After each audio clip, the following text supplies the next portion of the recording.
Hi, Facebook and YouTube. We are here live to talk about how to make editing your book a little bit more fun. Yeah, so I'm going to get Instagram started and then we will start with the presentation.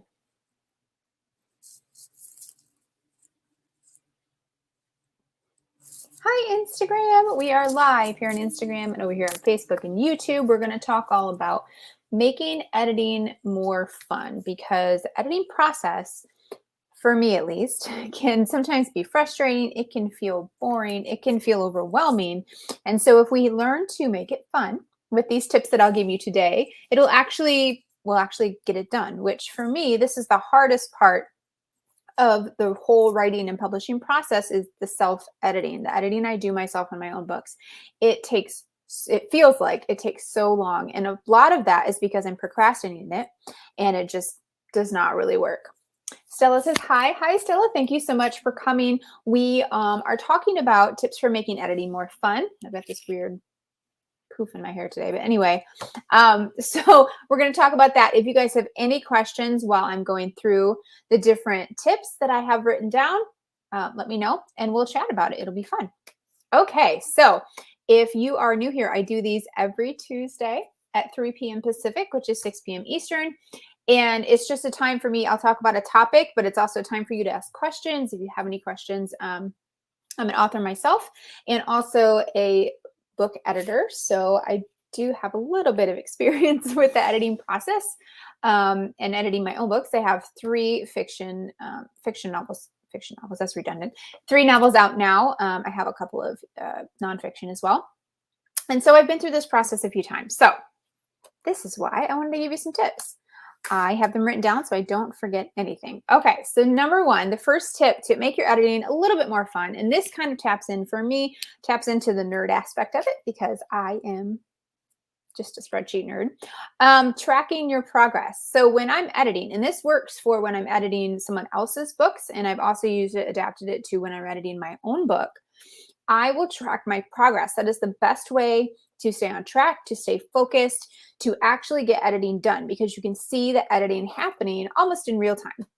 So what I do is I have a spreadsheet that I have developed over several iterations as I've been working on books for other authors and working on my own books. And I actually track by page number, but you can track by something else if that makes more sense. That seems to me to be the easiest. And I have a spreadsheet set up and I basically will put in my starting page number. And then after an hour, I track it every hour. After an hour, I log my ending page number. And then that calculates how many pages I've done. And then I have some very intricate formulas. I don't know, but I have some formulas that will calculate like when I'm doing a project that I'm paid for, like how much per hour and things like that. But as far as editing my own book, I basically will just track how much progress I've made. And it will show me how many, if I can kind of, do some guesswork about what my word count is, and then divide that by the number of pages. And then I get a general idea of how many words I can edit in an hour or what I'm averaging. So it just helps me stay on track. It also helps me estimate how many hours it's going to take me.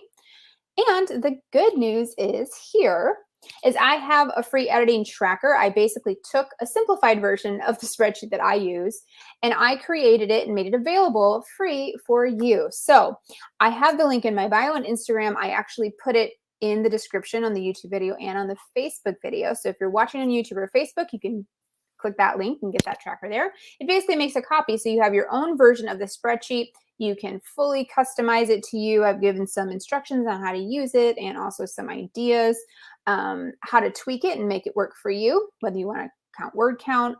It also could work for a writing tracker. I've used a similar tracker to track my word count each day. So like this day, this is how many words, and it shows the words adding up. And anytime you track your progress, it, for me, is fun because I like to mess with spreadsheets and formulas. That's just my nerd coming out. But anytime you track your progress, you can see progress being made and it doesn't feel so discouraging. You actually see that you're making progress. Anyway, so definitely check out that free tracker. Like I said, it's the link in my bio, and also it's in the description on this video below in YouTube and Facebook. Okay, so the next one is once you track and you've met some goals, give yourself some rewards. So this could be, a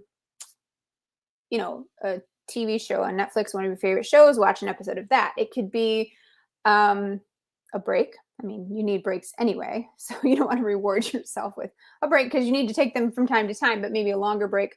Or like, hey, after I've edited 50 pages, I will make myself a coffee or go out for coffee or whatever it is. Whatever is motivating for you, give yourself a reward system so that when you have those,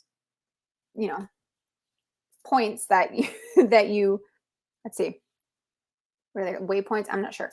When you have those certain things that you reach, whatever the word is, when you have those things that you reach and the deadlines or whatever, then reward yourself for those. And then once you do, then it will make making progress in the future easier because you know you can trust yourself. You know that you will get a reward once you keep editing and keep moving forward. Okay, so number 3 is to set a deadline and also set mini deadlines. So you not only want to set an overall deadline for your book, for your editing process, for getting it done so that you can get it to formatters or to beta readers or to your editor or to whatever the next step in your process is. So you not only want to have an overall deadline, but for me, that feels really daunting. And then I get overwhelmed and then I don't hit the deadline. So it makes more sense in my mind, and maybe this works for you too, to set smaller deadlines. So maybe so sometimes I will do, and this is what I do for paid projects as well, I will look overall how much time I have and then split it up into like, okay, this week I need to get this many pages done, which means say it's divisible by 5. So that means I can have 2 days off this week. And because my schedule is variable, I can change it as needed. I basically will leave that up to, maybe I go grocery shopping that day and I don't have the energy to edit that night or whatever. And so I can take a day off. So it's not always the weekends, but if that works for you, whatever your writing time is, maybe you only have 2. So it's basically just setting like smaller deadlines for yourself. Like this week, I'm going to get 150 pages done, or this week, I'm going to get half of it done. And of course, identify what half means to you. But definitely keep track that way and give yourself rewards again, but get those mini deadlines if that's helpful to you so that you can break down the project in more manageable pieces. Because like I said, if you just give one deadline and say, okay, I'm going to do this and I'm going to get it done by this date, it might be a little more complicated for you. Your brain might get more overwhelmed and then you procrastinate and don't do it, which is what has happened to me many times, which is why I'm advising you to do this. Okay, comment. Same, great for keeping on track too, so you aren't overwhelmed at the end trying to get it done. That's perfect. Yes, that was one of the first things I learned. And I was pretty cognizant of it when I first started editing books for other people. I was like, okay, I have a deadline. And there was no way, because I tend to be the procrastinator, like study the night before the test type thing, get everything done in the last, hour before it goes live or something. And when you're editing a book, you can't do that. It takes some time. It takes a lot of time. So I learned that I had to space out my time and actually make progress up front, or I would never be able to complete it in the deadline with, the time frame that you need to. So yes, great point. Cat editing. Oh, hi. Nice. Thank you for being here. I'm going to take a drink of water. Okay, I've got some more tips for you. Number 4, do editing sprints. Now, this is kind of like what you could do if you were tracking, and I guess it's in a way kind of what I do when I am tracking, and I say where I track every hour. So it can kind of be considered a writing sprint, an editing sprint. So basically, whenever I start, so I try to get it to the nearest 15. Sometimes lately, I've just been like, I'm not going to wait another 5 minutes. I'm just going to start at 6:25, and this is how we go. But then you just track how many minutes you have. And if there's, 35 minutes in that hour, that's what you track. But anyway, download the tracker and you'll see what I'm talking about if you're interested. But you basically do a writing sprint until the top of the hour. And then you track how much you did. If I need a break, or sometimes it's just like, okay, this is what was happening last night. My brain was starting to shut down and I was like, okay, I need to just go a little bit longer. Maybe I can go to 6:45. And then I was like, I get to 6:45. I'm like, this book's good. I can go a little bit longer. Let me get to 6:50. And then eventually I got to 7 and I'm like, okay, good. I made some progress. I fought through it. Like, you don't want to fight through too much because obviously you need to take care of yourself. But there's also a point where your brain's just like, I just want to watch Netflix. And it's just not not advisable at the moment, and you have some things to get done. So there's a balance there for you. That's a bonus tip. Anyway, number 5 is to get editing help to make the process go more smoothly. Now, I am talking about, in this context, editing your own book. Most authors, and I do advise most authors to hire a book editor to do the final edits on your book. Whether you need developmental editing, you need content editing, you need a proofreader. Probably every book could benefit from all of those things. But if you're doing your self-editing process yourself, that was redundant. If you're doing the editing process yourself on your book, you'll be able to find out where your gaps are, where your weaknesses are in the editing process, and hire out those weaknesses. So if you know that you are developmentally solid, the story is solid, but you're struggling with making it flow really well and making it readable, then you want to hire a content editor or line editor, depending on, make sure you do your research, to what they actually do for you. But just consider like hiring for where your gaps are. And then it's always a good idea to have a proofreader, someone who can look at your book when it's not just your eyes on it, so that they can catch things that you maybe have read over a million times. I'm probably not exaggerating. Yes, I'm exaggerating, but you know what I mean? It feels like a million times. So just someone else who can look over those words for you, making sure everything is cleaned up.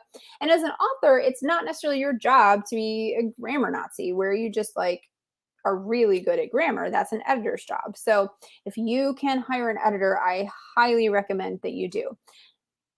Also, another bonus for self-editing and doing it well is so that when you hire an editor, they don't have to take so much time on your book, and maybe they can charge you a little bit less. I actually had this happen to me, and one of the authors that came to me, and I was like, wow, this is like super clean. I actually asked her if another editor had looked at it already. She said, no, this is just stuff I've picked up on my own. I'm like, great. I don't have to charge you as much because you've already done a lot of the work for me. So that's just how I will quote for editing. I don't know if other authors work that way. Some of them will have a base rate or something like that. And I do have a base rate, but it helps save you money in the long run if you can learn how to do some of this yourself. Okay. And then the last thing, so get editing help. That was what I was talking about. So basically you want to get help that will teach you about the editing process so that it's not so difficult for you. So if especially if you're new to this, if it's your first novel, whatever, or you've been doing it a little bit, but you still don't quite feel like you know what you're doing, you want to get some help from someone who's been there, someone, either an editor or another author that is trained in this, someone who can teach you how to edit your book. There are some self-editing courses out there that's great, and I will tell you about one coming up very soon at the end of this. But just getting some help so that you have more knowledge, that you have more skills, you develop those skills, and then you're able to do a lot of the editing yourself, and you're able to do quality work on your own book. Okay, so the last one is to edit in a community. Now, this may not work for you. I fully acknowledge that. But for me, I had this idea. I was like, well, why don't we have a live, virtual call where we all edit our books together? Because for me, that can give you some motivation, that can give you some inspiration, and why not add in like the, edit in a community, with other authors and editors and things, but also add in some editing tips so that you learn in the process of how to edit your book more efficiently, more effectively, and do some editing sprints so that we can actually get our book done. So that is why I created the Edit with an Editor workshop that's happening this Saturday. It's going to be really fun because editing for me can be very frustrating. Like I said when I started, it can be frustrating. It can be boring, or feel boring anyway. It can feel like you just don't want to do it, like it's drudgery. And then you get overwhelmed and then you shut down and don't want to do it. This is what happens to me a lot. And so I said, there's got to be other authors that deal with the same thing. So I said, well, why don't we do an Edit with an Editor workshop? It's going to be a 2-hour live call where we're going to chat back and forth about, I'll do some like little editing tips. I'm actually going to be editing one of my first drafts along with you so that, we'll be able to catch things together. We'll be doing editing sprints. We'll be working on things, and it's going to be a lot of fun. Plus, I have decided to include an editing ebook bundle. So you'll get that training up front. You'll actually get it immediately when you sign up for it. So it's an editing ebook that gives you all of the different drafts and things to look for. There's actually a ton of content. It's a short ebook, but it's a ton of content in there. It gives you all the different steps. It gives you checklists for each step, most of the steps. And then just different, tips for how to make it flow better, how to create your own custom plan so that your self-editing is not overwhelming. And then there's a checklist to go with that and a story Bible template, which is a Google Sheets template that allows you to track all of the different elements of your book so you don't forget anything, which I do a lot because my books can be involved. Okay, so register for the workshop at the link in my bio. The link is also in the YouTube video and the Facebook video description. I would love to have you there. It's this Saturday, October 9th at 10 a.m. Pacific, which is 1 p.m. Eastern. And I will be sending out the replay as well. So as part of when you sign up, you'll get the access to the live, but you'll also have the replay so that you can watch it and get more motivation. If you need those timed editing sprints to do that, then it'll all be there for you and you'll have lifetime access to all of that. So I would love to have you there. It'll be so much fun and it'll actually cover a lot of these tips that we talked about today all in one day. So for just 2 hours, that's making progress in your book and then the motivation to keep going and making more progress in your book. So it's going to be super fun. I hope you can come. It'll be yay. I'm excited. Okay. So that's all I have for today. I hope that was helpful and gave you some ideas of how to, make your editing a little more interesting, make it a little more fun, make it a little more exciting. And then I really wish you luck on finishing your books. Okay. So talk to you later. Bye, YouTube and Facebook.